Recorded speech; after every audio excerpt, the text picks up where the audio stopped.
जो चाहिए दे देंगे, अदालत से निकल जाएंगे और फिर तो मौज ही मौज है। यानी वकील के लिए भी आपका चोरी का पैसा, ये खेल है इनका। लेकिन मोदी इन बेईमानों के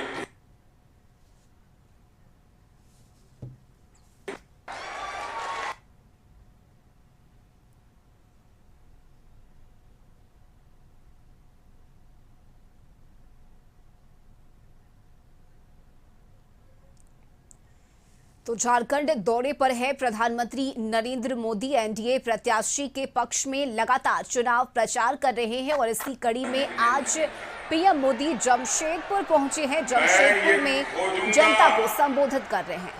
ये पैसे किसके थे, उसको उनको क्यों देना पड़ा, कैसे दिया था, और अगर ये पक्का हो जाएगा हाँ इन्हीं के पैसे हैं, ये सारे पहाड़ के रुपये ना, मैं उन सब गरीबों को लौटा दूंगा। ये पैसा आपका है। मोदी इसके लिए कानूनी सलाह ले रहा है, मैं रास्ते खोज रहा हूं कि जो गरीब का पैसा है, जिसके हक का पैसा गया है, वो पैसा उसको वापस कैसे मिले। साथियों, पूरी दुनिया जानती है कि देश की प्रगति के लिए उद्योग जरूरी है। जमशेदपुर का तो नाम ही जमशेदजी टाटा के नाम पर है, लेकिन कांग्रेस पार्टी उद्यम करने वालों को देश का दुश्मन मानती है। उसके नेता खुलेआम कहते हैं जो कारोबारी हमें पैसा नहीं देते, हम उन पर हमला करते हैं। यानी कांग्रेस देश के उद्योगों से मतलब नहीं है, उन्हें अपने भ्रष्टाचार और वसूली से मतलब है। भाइयों बहनों, मैं आज एक गंभीर विषय को स्पर्श करना चाहता हूं, क्योंकि मैं आज उद्योग की धरती पर खड़ा हूं और मेरे आदिवासी भाई बहनों के बीच खड़ा हूं। मैं जरा कांग्रेस को, उनके साथियों को, जहां जहां उनकी सरकारें हैं, चाहे तमिलनाडु में हो, केरल में हो, कर्नाटक,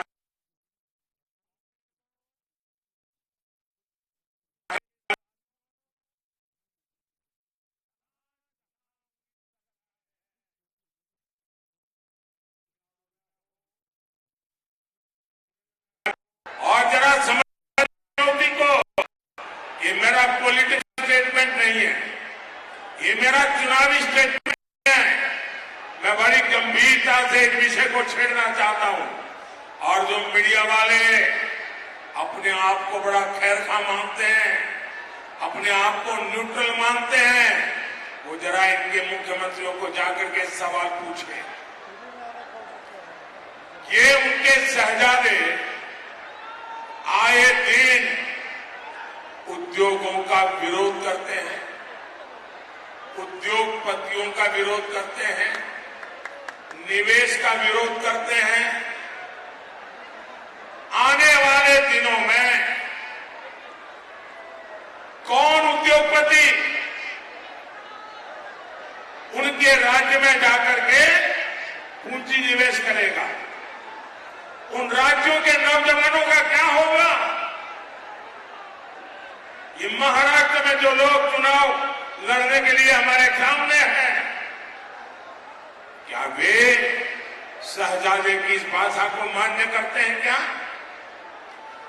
सारे निवेशक जो मुझे मिलने आते हैं, वो कहते हैं साहब हम इन राज्यों में नहीं जाएंगे क्योंकि वहां तो हमारे विरोधी विचारधारा है, निवेश की विचारधारा, विरोध की विचारधारा है, उद्योगपतियों को गालियां दी जाती है।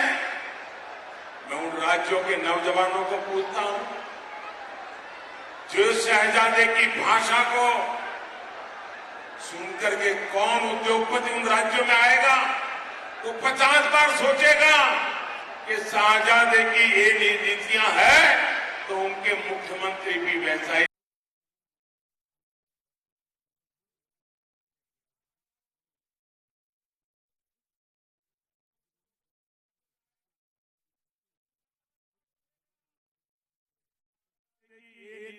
है तो उनके मुख्यमंत्री भी वैसा ही करेंगे। हमारा उद्योग पैसे तो लग जाएंगे, बर्बाद हो जाएगा। और फिर चिल्लाना मत कि हमारे यहाँ से उद्योग चले गए, फलाने राज्य में गए, टिकने राज्य में गए।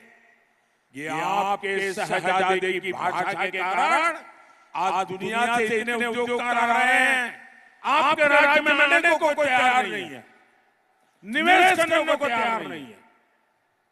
और मुझे मेरे हिंदुस्तान के किसी भी कोने का नौजवान वो मेरा अपना है। मैं उसके अधिकारों को छीन ले ये मुझे स्वीकार्य नहीं है।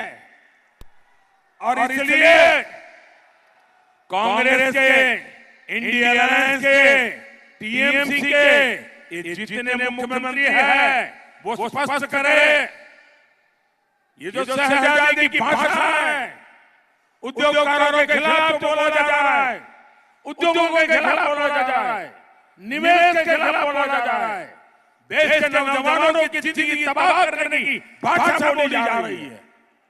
क्या ये सारे मुख्यमंत्री उससे सहमत है कि विरोध में है? कोई निवेशक उनके यहाँ नहीं आएगा।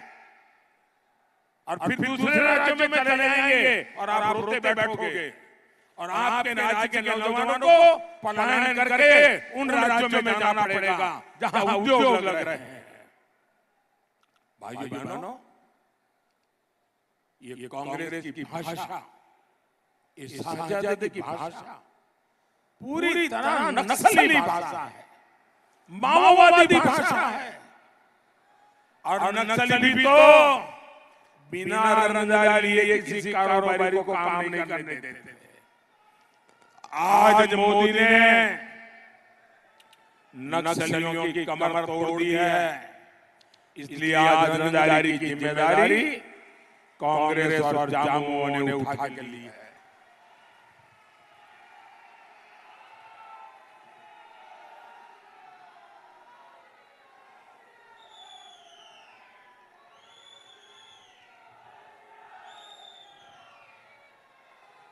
आप मुझे बताइए, ये नए नए तरीके से रंगदारी करना, नए नए तरीके से लूट चलाना, नोटों के पहाड़ खड़ा करना, ऐसे कांग्रेस जामुओं को एक भी वोट मिलना चाहिए क्या? जरा पूरी ताकत से लोगों को एक भी वोट मिलना चाहिए क्या? हर बूथ में से इनका सफाया होना चाहिए, नहीं होना चाहिए? साथियों, कांग्रेस जैसे दलों ने कभी भी आपकी परवाह नहीं की। इन लोगों ने 60 साल तक गरीबी हटाओ का झूठा नारा दिया। ये मोदी है जो गरीब मां का बेटा है। गरीबी का दर्द क्या होता है वो जानता है, जी करके आया है। और इसलिए मैं 10 साल से लगा हूं और अब तक 25 करोड़ गरीबों को गरीबी से बाहर निकाल कर लाया हूं। कांग्रेस ने गरीबों को बैंकों में दरवाजे तक नहीं जाने दिया। मोदी ने 52 करोड़ देशवासियों के जनधन खाते खोले, बैंक के दरवाजे खोल दिए। हमारे देश में करोड़ों गरीबों को सर पर छत भी नसीब नहीं थी। मोदी ने 4 करोड़ गरीबों को पक्का घर बना कर दिया है। 4 करोड़ पक्का घर आजादी के जिहाद की बहुत बड़ी घटना है। कांग्रेस सरकार में देश के 18,000 गांव 18वीं शताब्दी में जीते थे, बिजली नहीं भाइयों। देश के हर गांव तक बिजली पहुंचाने का काम ये आपकी गरीब मां के बेटे ने किया है। कांग्रेस ने देश के करोड़ों घरों को साफ पानी से वंचित रखा। ये मोदी है जो हर घर नल से जल पहुंचाने में जुटा है। साथियों, कांग्रेस जामुमो आरजेडी के शासन में जमशेदपुर जैसे शहरों के दशकों तक उपेक्षा हुई। कुछ समय पहले तक रांची से जमशेदपुर पहुंचने में 6 घंटे लगते थे। हमने रोड इंफ्रास्ट्रक्चर पर काम किया। आज ये सफर आधे से भी कम समय में पूरा हो जाता है। हमने नेशनल हाईवे 33 को 4 लेन करवाया। आज इस क्षेत्र में रेलवे कनेक्टिविटी के लिए, रेलवे स्टेशनों के आधुनिकीकरण के लिए तेजी से काम चल रहा है। हमारी सरकार धालधुनगढ़ में एयरपोर्ट भी बनाना चाहती है, लेकिन ये झारखंड सरकार इसमें भी रोड़े अटका रही है। साथियों, परिवारवादी पार्टियों का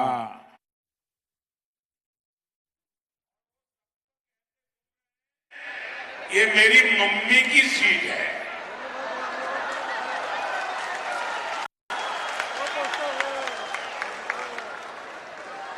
अरे कोई बच्चा स्कूल में पढ़ने जाता है ना, तो भी ये नहीं कहता है कि मेरे पापा की स्कूल है, भले वो पापा वहां पढ़े हो। ये कहते मेरी मम्मी की सीट है। 8 साल का बच्चा भी ऐसा नहीं बोलता है। उनकी माता जी भी वहां गई प्रचार करने के लिए और रायबरेली में जाके कहा कि वो अपना बेटा उनको सौंप रहे हैं। रायबरेली में उनको 50-50 साल से इस परिवार की सेवा करने वाला एक भी कार्यकर्ता नहीं मिला जिनको वो रायबरेली में पसंद करते। ये प्रॉपर्टी का भाव। और भाइयों बहनों, रायबरेली वाले पूछते हैं कि बेटे को रायबरेली देने आई हो, लेकिन रायबरेली में जब कोविड के कारण लोग परेशान थे, क्या आपको एक बार रायबरेली आने का मौका नहीं मिला? क्या आपने रायबरेली में आकर के कोविड के समय भी क्या एक बार भी पूछा है कि आपका हाल क्या है? और आज कह रही हो कि आप अपने बेटे को रायबरेली सुपुर्द कर दो। आप कल्पना करिए, आकर के कोविड के समय भी क्या एक बार भी पूछा है कि आपका हाल क्या है? और आज कह रही हो कि आप अपने बेटे को रायबरेली सुपुर्द कर दो। आप कल्पना करिए, हमारे लोकतंत्र का मंदिर, हमारी संसद, ये परिवारवादी लोग संसदीय सीटों का वसीयतनामा लिख रहे हैं। भाइयों बहनों, ये वही लोग हैं जो आपकी विरासत पर टैक्स लगाने की बात करते हैं। यानी जीवन भर कमाएंगे आप, लेकिन आपकी कमाई आपके बच्चों को नहीं मिलेगी। उसे हड़पेगी कांग्रेस, लेकिन संसद की सीट इन्हें अपनी खानदानी जायदाद लगती है। खुद रिटायर हो रहे हैं तो पार्टी के कार्यकर्ता को मौका नहीं मिलेगा, सीट बेटे को मिलेगी। बेटी, आप तस्वीर लेके आई हो, थक जाओगी ऐसे खड़े खड़े। जरा ये तस्वीर भी जरा एसपीजी वाले उन बेटी से ले लेना। अपना नाम पता लिख देना बेटा, नाम पता लिख देना। ऐसी परिवारवादी पार्टियों से हमें झारखंड को बचा करके रखना है। साथियों, परिवारवादी इंडी गठबंधन वालों ने सबसे ज्यादा नुकसान दलित, पिछड़ा और आदिवासी समाज का किया है। खरसावां और गुआ गोली कांड को कौन भूल सकता है? कांग्रेस सरकार ने आम लोगों को, आदिवासियों को यहां सामूहिक नरसंहार किया था। कांग्रेस को आदिवासी समाज ने नफरत रही है। आजादी की लड़ाई में हमारे आदिवासी समाज ने कितने बलिदान दिए, लेकिन कांग्रेस ने किसका इतिहास पढ़ाया? केवल एक परिवार का। जब बीजेपी सत्ता में आई तो हमने आदिवासी गौरव के लिए दिन रात काम किया। हमने भगवान बिरसा मुंडा की जयंती पर जनजातीय गौरव दिवस मनाने की शुरुआत की। आज हम देश भर में आदिवासी सेनानियों के म्यूजियम बना रहे हैं। हमने पहली बार एक आदिवासी महिला द्रौपदी मुर्मू जी को देश की राष्ट्रपति बनाया है।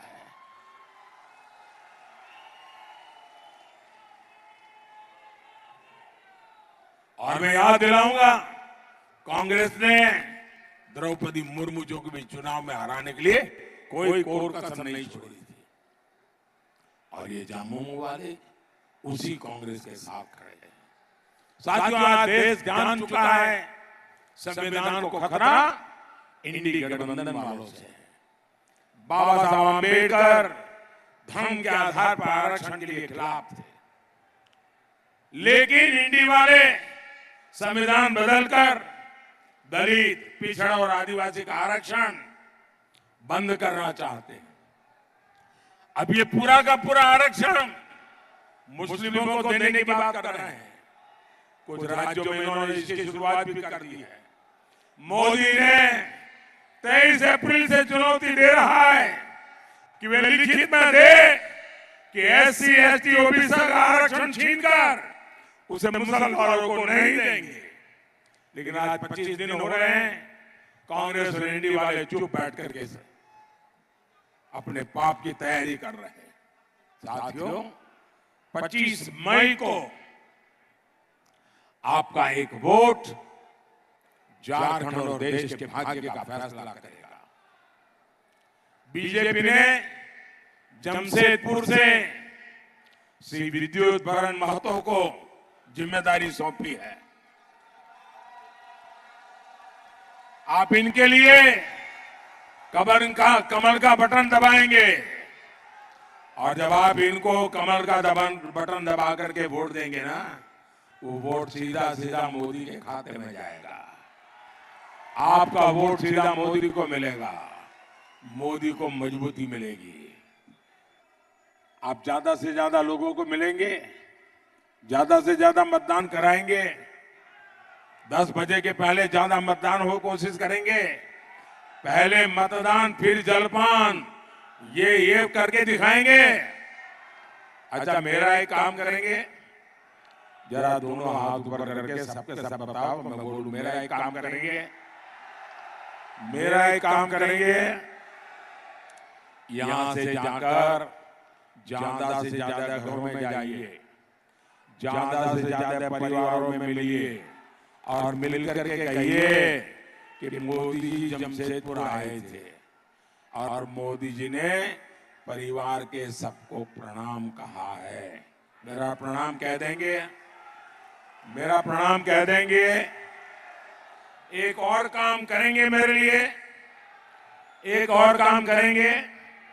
हमारे यहां हर गांव में ग्राम देवता का मंदिर होता है, छोटा सा भी मंदिर होता है।